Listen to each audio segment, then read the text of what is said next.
Assalamualaikum and a very good day to everyone. My name is Nurin Zakira binti Idrus and my metric number is 2412752. Today I will be presenting a book titled Traditional Islam in the Modern World by Seyyed Hossein Nasr. Before going into the main discussion, let us first look at the background of the author. Seyyed Hossein Nasr was born in Tehran in 1933. He grew up in a family that strongly valued education, and from a young age, he was exposed to science, literature, and also Sufism. He is widely known as a philosopher who focuses on how modern life affects not only the external world but also the human soul. One of his main concerns is the loss of meaning and spiritual grounding in modern society. His main message is quite straightforward, which is traditional wisdom should not be dismissed because it still offers guidance in dealing with the challenges we face today. So moving on to the overview of the book. This book consists of 5 sections and 18 chapters, and Nas aims to clarify the differences between traditional Islam, modernism, and fundamentalism, since these terms are often misunderstood or mixed together. Before going further, I would like to share how I personally understand 2 key terms. To me, tradition refers to something from the past that is meant to be preserved. It carries values passed down through generation, while modernism, on the other hand, is more about change and development, where ideas keep evolving according to current need and circumstances.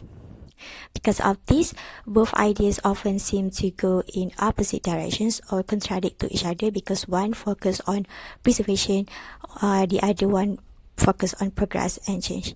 So what I find most interesting in this book is how Nas presents Islam through a traditional lens while still engaging with modern challenges and external influences. So instead of rejecting modernity, he evaluates it through the principles of tradition.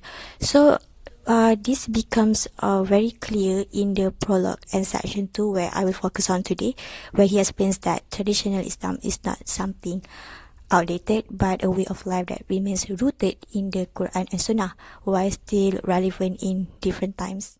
So one of the very interesting part is the living tree metaphor. It appears in the prologue where Nas describes tradition using the metaphor of a tree. So on page 13, he writes, "Tradition therefore is like a tree, the roots of which are sunk through revelation in the divine nature and from which the trunk and branches have grown over the ages." The idea is that the roots represent the divine foundation of Islam, while the branches represent how it is lived and expressed in different times and societies. So the Quran also uses a similar image where Allah says, like a good tree whose root is firmly fixed and its branches reach to the sky, in Surah Ibrahim verse 24. So in real life today, we can relate this to how Islam is practiced in modern environment. For example, most communication now happens through social media. Even though the platform is different from the past, Islamic values still guide how we behave. We are still expected to speak truthfully, avoid spreading false information, tabayyun, and be mindful of what we share. Even though the form has changed, the principles remain stable and same, unchanged. That is why this image of a tree is very meaningful and powerful, which shows that Islam is not frozen in time, but also shaped in every change in society. So our next topic will be focuses on modernism versus tradition. In section 2, Nas discusses the tension between traditional Islam and modern thinking. On pages 18 and 19, he states that their attitude to science and technology is in fact nearly identical with that of the modernists, without any thought for the consequences of these inventions upon the mind and soul of Muslims. What he is highlighting can actually be seen in daily life today daily life today, where technology has become something we rely on heavily, but we rarely reflect on its impact on our mindset and habits. So for example, it is very common to spend long hours on social media without realizing how it affects our focus, even our emotional well-being. Sometimes it also shapes how we compare ourselves with others, so it results in low self-esteem. So the Prophet said that seeking knowledge is an obligation upon every Muslim. Right, so this hadith, we can relate it when we look at today's situation where we are surrounded by unlimited information, but not all of it is beneficial, because some content may help us grow, while some only distracts us without adding real value. So the issue is not the technology itself, but how it influences the way we think and live. Next topic that I find in the book is Islam as a way of life.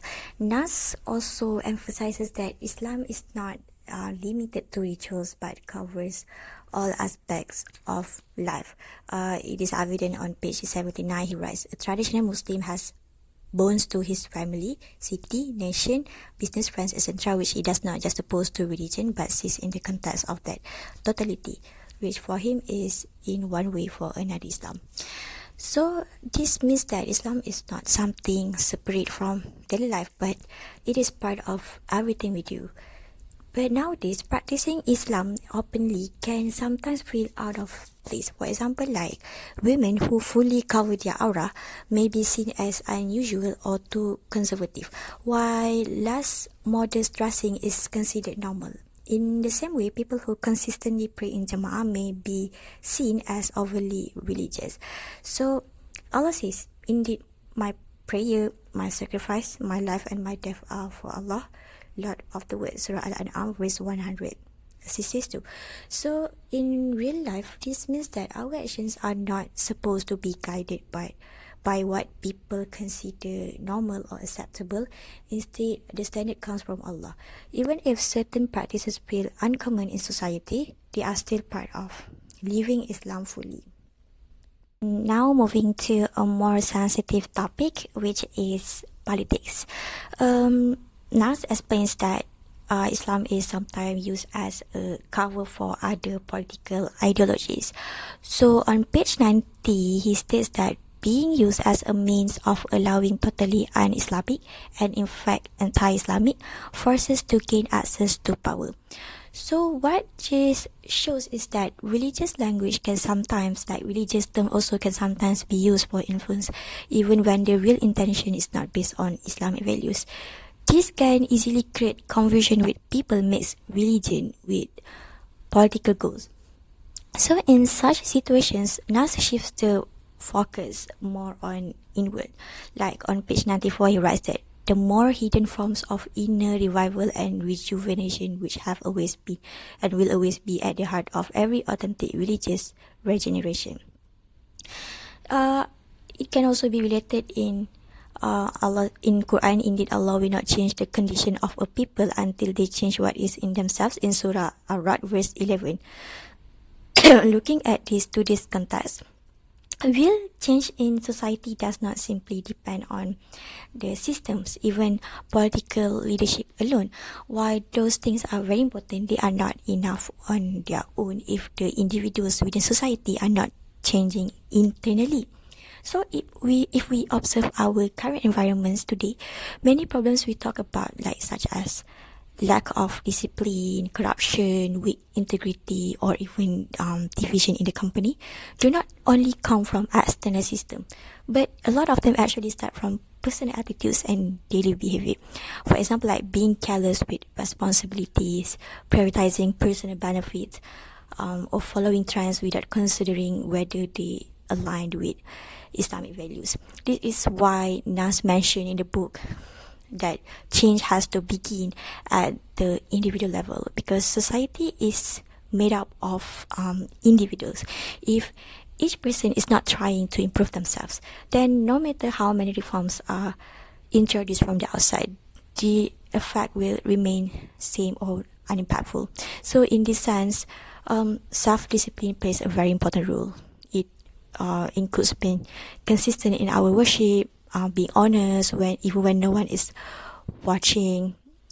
Because not only that, sincere is also important because action without sincere intention can easily lose the meaning.